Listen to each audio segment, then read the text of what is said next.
Bienvenidos sean a la casa del Señor. Que Dios los bendiga, que Dios los guarde. Dios es bueno y para siempre es su misericordia. Vamos al libro de Mateo. El texto bíblico de hoy está en Mateo 23, del versículo que va del 13 del 1 en adelante. Del 1 en adelante. Es que es varios. No me quiero emocionar, pero se trata del reino de Dios, del reino de los cielos, del reino eterno de salvación.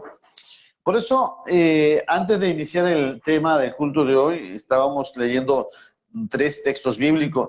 El primero está en Mateo 5:20, el cual dice: porque os digo que si vuestra justicia no fuese mayor que la de los escribas y fariseos, no entraréis en el reino de los cielos. Ese es el primer texto. El segundo texto, también en Mateo, está en el capítulo 7, versículo 21, el cual dice: no todo el que me dice Señor, Señor entrará en el reino de los cielos, sino el que hace la voluntad de mi Padre que está en los cielos. El tercero también está en Mateo, capítulo 18, versículo 3, y dice: y dijo, de cierto os digo que si no os volvéis y os hacéis como niños, no entraréis en el reino de los cielos. Mano, el reino de los cielos es lo que está en juego. El reino de los cielos es lo que está en juego. Jesús vino hablando, diciendo que el reino de los cielos se ha acercado, y Cristo vino precisamente a hablar de eso, del reino de los cielos, que nos acerquemos al reino de los cielos. Existe gente que quiere hablar del reino de los cielos, pero muchos nos hablan del lado contrario, o sea, de lo que no, en vez de irnos hacia arriba, nos mandan hacia abajo. ¿Cómo vamos a poder hacer esa distinción entre uno y el otro? Bueno, déjame decirte que los fariseos y los escribas que estaban en el tiempo de Jesús, aunque querían hablar cuestiones de Dios, sin embargo, muchas de estas cuestiones de Dios, pues se volvían contra Dios, por sus palabras, su forma de hablar, su forma de decir, y esto es muy dañino en la vida de la iglesia del día de hoy. Así que vamos a analizar Mateo 23, versículo 1 al 26. Y hablamos sobre el liderazgo, que no conviene al líder espiritual ser altivo. Eso lo vamos a encontrar en los primeros 12 versículos. Pero vamos a ir leyéndolo paulatinamente y vamos a ir meditando en ello, porque eso es bueno y para siempre es su misericordia del Señor. Dice, fíjate que una cosa es lo que ellos dicen creer y otra no lo que hacen. A veces ese es uno de los grandes problemas. A veces nos decimos que creemos algo, pero con nuestras acciones hacemos otra cosa totalmente diferente. Mira, vamos a los primeros 3 versículos. Dice, en Mateo 23, versículo 1, entonces habló Jesús a la gente y sus discípulos diciendo, en la cátedra de Moisés se sientan los escribas y los fariseos. Así que todo lo que os digan que hagáis, que guardéis, guardadlo y hacedlo, mas no hagáis conforme a sus obras, porque dicen y no hacen. Fíjense que cuando los fariseos, enseñaban, estaban en la cátedra de Moisés. Es decir, había un lugar que se llamaba cátedra de Moisés, una silla, un asiento, donde se sentaban y ahí leían la ley de Moisés. Y déjame decirte que la base de todo sustento teológico es la palabra de Dios. Y te puedo decir que la base de sus obras eran la palabra de Dios. Pero a partir de ahí hacían comentarios y más comentarios, que lo que hacían en vez de guardar la palabra de Dios, guardaban los mandamientos del hombre. Y eso es el problema de la actualidad, que muchos no solamente se ciñen a la palabra de Dios, sino que añaden otras cosas. ¿A qué? A la palabra del Señor. No hace unos días nos hablaban sobre ese asunto de que tú no vas a entrar al reino de los cielos si usas pantalón a la mujer, ¿no? Tú, varón, si no te cortas el cabello, no vas a entrar, no agradas a Dios. ¿De qué parte de la Biblia aparece que el hombre se tiene que cortar el cabello? Bien rasuradito. Si había una sección de los nazareos que tenían el pelo largo, ¿no? O cuando dice, es que si tienes la barba larga ahí, te ves bien feo y eso no le agrada a Dios. Pues indiscutiblemente nuestro Señor Jesús tenía barba. Dice la palabra del Señor que hasta le arrancaban las barbas, le mesaban, le arrancaban mechones de cabello de la barba. Y en la actualidad hay gente que se atreve a decir, es que tú no mereces entrar en el reino de los cielos, porque mira cómo vienes todo chancludo. ¿Eso es un sinónimo de entrar al reino de los cielos? No, en absoluto. Sin embargo, muchos hacen añadiciones a todo eso. Las reglas de los religiosos hacen, a veces ellos ni siquiera pueden llevar esas normas. Vamos al versículo 4, dice, porque atan cargas pesadas y difíciles de llevar y las ponen sobre sus hombros de los hombres, pero ellos ni con un dedo quieren llevarla. Fíjate, ellos crean mandamientos, crean preceptos, tradiciones, como lo que dijimos, ¿no? No uses pantalón hacia las mujeres. Alguien me comentó alguna ocasión que había el ministerio de la falda, el ministerio de la aguja y el hilo, donde había unas hermanas que estaban a la puerta de la iglesia, y cuando veían que había una hermanita que venía con pantalón, automáticamente le ponían un faldón y lo surcían para que le quedara bien y ya pudiera entrar con honestidad a la casa del Señor. Sin importar si por dentro estuviera enojada, si fuera un ladrón o iracunda. No le interesaba. Lo único que interesaba es la parte exterior. Y obligan a las personas ¿a qué? A realizar todas esas obras que hacen. Eso es algo triste y lamentable. Y no solamente fabrican esas tradiciones, esas reglas, esas normas, y obligan a ponerlo encima de las personas, sobre sus hombros, como una obligación. Pero la palabra de Dios dice, pero que ellos mismos no son capaces de hacer, ya porque en su interior se complacen en hacer esos pecados. Imagínate, voy con el mismo tema, ¿no? Ven a la mujer que entra con pantalón y le cierran con una falda, pero el hombre sale y en la calle se mira a mujer con pantalones, ¿no? Y ahí se goza. Por dentro no quieren sujetarse ni a las mismas reglas que los mismos hombres colocan y se ponen, y así podemos añadir y hablar de muchas formas y normas que los hombres hacen. Pero ¿cómo podemos distinguir a un hombre espiritual, un líder espiritual y un hombre carnal? Las Escrituras lo hablan de una manera fácil y sencilla. Vamos a Mateo 23, versículo 5 al versículo 7. Fíjate cómo dice las Escrituras así. Mateo 5. Antes hacen todas estas obras para ser vistos por los hombres, pues ensanchan sus filacterías y extienden el fleco de sus mantos, aman los primeros asientos de las cenas y las primeras sillas de las sinagogas y las salutaciones en las plazas, que los hombres los llamen rabí, rabí.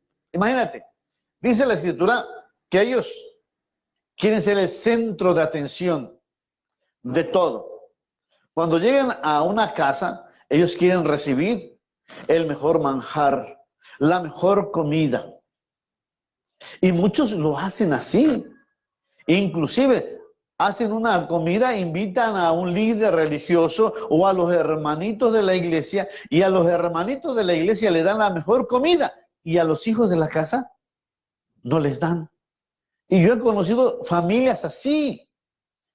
Familias que se desviven por atender al sacerdote, se viven por atender al pastor, al líder espiritual, para quedar bien con el líder espiritual. Y el líder espiritual, sabiendo que tal vez la situación económica de la familia está mal, pero ellos quieren llegar a esas fiestas, quieren recibir esas comidas y están en los mejores lugares.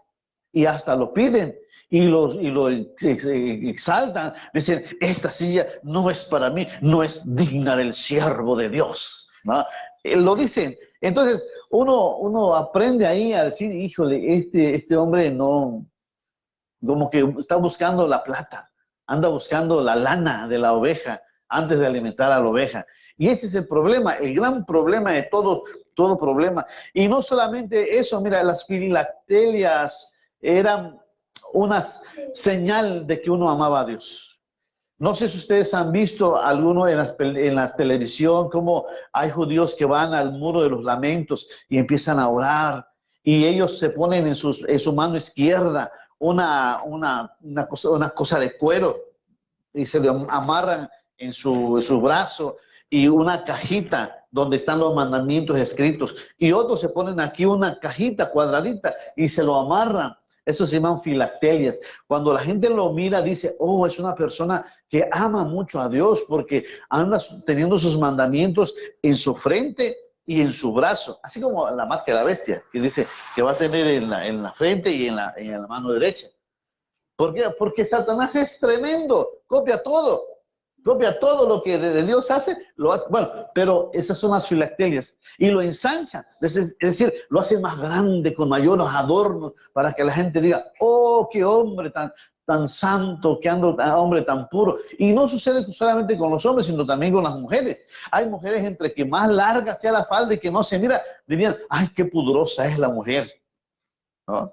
Y más si se pone un velo así de oro, de plata. ¡Ay, qué hermoso, mujer! ¿Cómo es consagrada para con Dios? Y así podemos hablar de muchos asuntos que el exterior tal vez te diga, ah, es un hombre santo, es una mujer santa. Pero por dentro, ¿cómo estaría su corazón? Y lo que le gustan es que les digan, oh, pastor, ¿cómo está usted? Oh, mi pastor, sí. Oh, mi sacerdote. Oh, mi hermanito, mi hermanita. Es lo que le gusta a la gente, ese líder, tipo de líder religioso, escuchar que otros hablen de él de una manera que halagadora. La Biblia dice que te halague otro y no tu propia boca. Pero estos buscan el halago de la otra persona, diciéndole, es que tú me debes decir a mí, hermano. Fíjate que a mí me ha pasado algunas ocasiones, yo no conozco a todas las personas de aquí del pueblo. Algunos me conocen, porque me han visto predicar, me han visto en el Face o en otro lugar. Y fíjate que cuando paso y saludo a la gente, hola, ¿qué tal? ¿Cómo estás? Buenas tardes, hasta luego. Tal vez no conozco que es un hermano de la iglesia, pero se ofenden. Porque dice, es que esa no es la manera de que un pastor hable, me debe decir, hola hermano, ¿cómo está usted? Entonces, no conviene pues ese tipo de palabra. ¿Para qué hacernos buscar una religiosidad cuando lo que Dios busca es un corazón sincero que le ame, que le busque con todo nuestro ser? Y dice que a unos les dice, como dice la escritura, rabí, rabí. La palabra rabí significa maestro, pero tiene sus inicios en el hebreo, como en el caso, ¿no?, de mi magnífico, mi guía espiritual, mi gurú, que todo lo que tú digas, yo lo voy a hacer, porque todo lo que tú me dices me va a llevar al cielo. Recordemos que el único que nos lleva al cielo es el Señor Jesús, por medio de su palabra. Entonces, ¿cuál debe ser la forma de actuar del creyente? ¿De qué manera el creyente debe actuar? La palabra del Señor nos dice allá en Mateo 23, versículo 8 en adelante al versículo 12. Dice, pero vosotros no querráis que os llamen rabí, porque uno es vuestro maestro, el Cristo, y todos vosotros hermanos, y no llaméis Padre nuestro a nadie en la tierra, porque uno es vuestro Padre, el que está en los cielos. Ni seáis llamados maestros, porque uno es vuestro maestro, el Cristo. El que es mayor de vosotros sea vuestro siervo, porque el que se enaltece será humillado y el que se humilla será enaltecido. Mira, ni debemos llamarnos rabí, maestro, padre. No nos conviene a nosotros. Nadie es guía espiritual de alguien. El único que es la guía espiritual de nosotros es Jesucristo. Cristo lo dice con toda claridad, yo soy el camino y la verdad y la vida, y nadie viene al Padre sino por mí. Y todos nosotros somos, ¿qué? Hermanos. De hecho, el apóstol Pablo le dice al apóstol Pedro, Así como Pablo, nuestro hermano, dice grandes cosas que aún indoctos tuercen. Le llama hermano. Los hermanos de Asia os saludan, los hermanos de Roma os saludan. ¿Qué somos? Hermanos en el Señor. ¿Quién es el Padre? Si todos somos ya parte de la familia de Dios, somos hermanos, tenemos un Padre. ¿Y quién es el Padre? Dios es el Padre de familia. Porque todos nosotros somos llamados hermanos. Entonces Dios es el Padre de familia. Y en el Padre de familia, ¿quién toma las decisiones? Digo, en la familia, ¿quién toma las decisiones? El Padre de familia. El Padre de familia toma una decisión judicial. Si, por ejemplo, están peleando dos de mis hijos, Abraham y Elías, y ya está la discusión acalorada, yo tengo que intervenir. Ya basta, cálmense los dos. ¿Cuál es la situación? No, es que fulano dijo, no, que dijo el otro, no sé. Ya cálmense. Ni tú tienes la razón, ni tú tienes la razón. Se va a hacer esto. Y apechugan porque lo hacen, ¿no? El Padre es lo que hace. El Padre de familia es lo que hace. Y Dios es lo que hace en nosotros. Dios es el que toma la última determinación judicial de todos asuntos. Y cualquier cosa tenemos que llevarlo al Padre Celestial para que Él nos guíe y nos llene de su presencia, paz y amor. Maestro. El maestro es el que tiene la capacidad para instruir a otros. Por eso dice, no os llamé rabí, no os llamé padre, no os llamé maestro. Si me llamo maestro, ¿significa que ustedes son unos ignorantes? ¿Y que solamente yo conozco la razón de todas las cosas? Sí, tal vez he estudiado. Y tal vez doy luz de las cosas que están escritas. Pero nuestro maestro es el Señor Jesucristo. Imagínate, Nicodemo, uno de los grandes maestros de la ley, se acercó a Jesús y ¿qué dijo? Se declaró incompetente. Se declaró que no sabía, que no conocía. Y el mismo Señor Jesús le dice así en Juan 3:10. Respondió Jesús y le dijo, ¿eres tú maestro de Israel y no sabes esto? Sí, hay muchas cosas que nosotros no sabemos y necesitamos pedirle al maestro de maestros, que es Jesús. Señor, revélame tu palabra, revélame lo que en ella está escrito, porque yo no lo entiendo. Hay muchas cosas en la Biblia que nosotros no entendemos, nosotros que sí ya hemos logrado entender por el estudio, por el constante meditación de la palabra, por medio de los ejemplos que nos ha dado el Señor y la vida misma. Y el Señor nos dice, en vez de que ustedes quieran ser llamados rabí, en vez de que quieran ser llamados padres o quieran ser llamados maestros, lo que tienen que hacer, lo que tenemos que hacer es vivir una vida de servicio y vivir una vida de ¿qué? Humildad. Fíjate, dice las Escrituras de esta manera, llevad mi yugo sobre vosotros y aprended de mí que soy manso y humilde de corazón y hallaréis descanso para vuestras almas. Aprended de mí que soy manso y humilde de corazón. Así como Él es, así también nosotros. ¿Qué hacían los maestros, los fariseos, los saduceos de aquel entonces? Ataban cargas. Lo ponían sobre los hombros del burrito, por decir así, y los obligaban a caminar. Y ellos no querían llevarlo. Pero Jesús, al contrario, Él llevaba el yugo, llevaba carga. Y Él dijo, así como yo lo llevo, ustedes lo tienen que llevar. Él fue nuestro ejemplo en todas las cosas, en todas las áreas. Veamos esa diferencia. Los fariseos querían que tú lo llevaras y ellos no. Y en el caso de Jesús dice, yo sí quiero llevar mi cruz y caminar en ella. Pero sabes, si tú quieres ser mi discípulo, tienes que tomar esta cruz como yo tomé la mía. Tú toma tu cruz. El Señor no va a llevar tu cruz. El Señor ya llevó su cruz. Y tú debes llevar tu cruz. Porque Él fue manso y humilde de corazón y yo descanso para nuestras almas. La palabra del Señor dice que Él no vino para ser servido, como los fariseos, que Él era el centro de atención y actualmente lo sigue siendo el centro de atención, es Jesús. Pero no para quitarte, sino para darte a ti la vida eterna. Es algo que nosotros debemos entender. Cristo vino para darte vida eterna, para que haya razón de vivir. Porque imagínate, tú te levantas día tras día y tú dices, ay, otra vez, hace lo mismo, ay, ya no quiero, pero bueno, lo tengo que hacer. A veces uno no tiene razón de vivir. Si uno encuentra a Jesús, encontrará que el servicio es la razón de vivir. Dice el Señor Jesucristo, como el Hijo del Hombre no vino para ser servido, sino para servir. Allá en Mateo 20, versículo 28. Y para dar su vida en rescate de muchos. Fíjense, hermanos, el servicio es sacrificial. El servicio es sacrificial. Uno se sacrifica por amor. Y Cristo es lo que hizo. Entonces, tú vas a distinguir a un hombre espiritual que en verdad sirve a otro que lo quieran servir.